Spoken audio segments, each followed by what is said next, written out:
You may go as soon as you're ready. Good evening. I am here today as a member of Moms for Liberty to address the crisis facing our schools.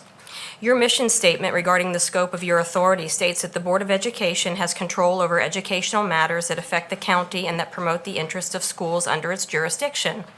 Academics is the primary focus of the Board of Education. Unfortunately, over the past years, there's been a radical shift in the priorities and actions being implemented in our schools.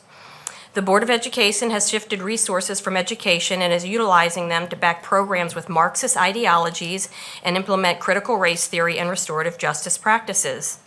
These Marxist ideologies alienate and label children according to their skin color, sexual preferences, gender, and ethnicity.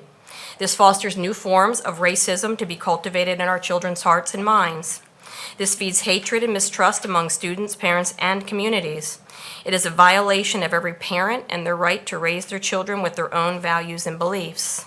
Our founding documents state we hold these truths to be self-evident, that all men are created equal, that they are endowed with by their Creator with certain inalienable rights, that among them are life, liberty, and the pursuit of happiness. These words in our Declaration of Independence are the basis on which all people's rights are protected. Instead, you are prioritizing teaching Marxist theories and racial intolerance as good and virtuous to our children. Your mission is not to work to create new rules and systems that erode the individual freedoms and rights that all citizens share under our Constitution. Let's remember, freedom is the power or right to act, speak, or think as one wants without intimidation, pressure, or fear of unjust punishment. Equality requires all students, parents, and staff in our public schools be given the respect and liberty they are entitled to in our founding documents. We ask that these unequal weights and measures used to label children and give special rights and privileges to certain students in the schools be terminated immediately.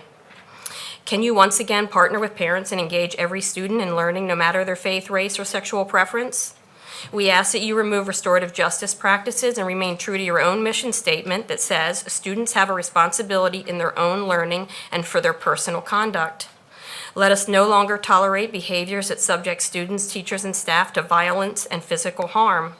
Let's reinstate disciplinary actions and real consequences for destructive and violent behaviors. Let's no longer tolerate unsafe environments for students and staff in our schools. Finally, will you partner with parents and value their input and authority, since we know that children flourish when we work together in this process? Thank you.